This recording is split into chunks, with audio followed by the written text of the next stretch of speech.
ഉറുമ്പും പ്രാവും. ഒരിക്കൽ ഒരു സ്ഥലത്ത് ഒരു ഉറുമ്പ് ജീവിച്ചിരുന്നു. ദാഹിച്ചു വലഞ്ഞ ഉറുമ്പ് ഒരു പുഴയുടെ അരികിൽ എത്തിച്ചേർന്നു.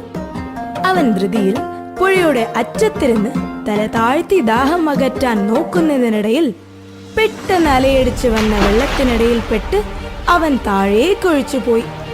അവൻ ചുമയ്ക്കാനും ഗതിക്കാനും തുടങ്ങി. തീർച്ചയായും വെള്ളത്തിൽ മുങ്ങിപ്പോകുമെന്ന് കരുതി.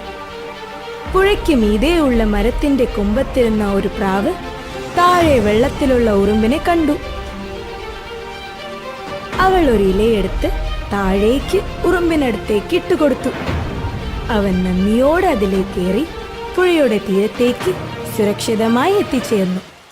തന്നെ രക്ഷിച്ച പ്രാവിനോട് ഉറുമ്പ് നന്ദി പറയുകയും ഭാവിയിൽ പുഴയുടെ അരികിൽ വരുമ്പോൾ സൂക്ഷിക്കണമെന്ന് പറയുകയും ചെയ്തു. അടുത്ത ദിവസം ഒരു വേട്ടക്കാരൻ പുഴയ്ക്കരികിലേക്ക് വന്നു. പ്രാവ് ഉറങ്ങിക്കിടക്കുന്ന മരത്തിന് താഴെ അയാൾ കൂടൊരുക്കാൻ തുടങ്ങി.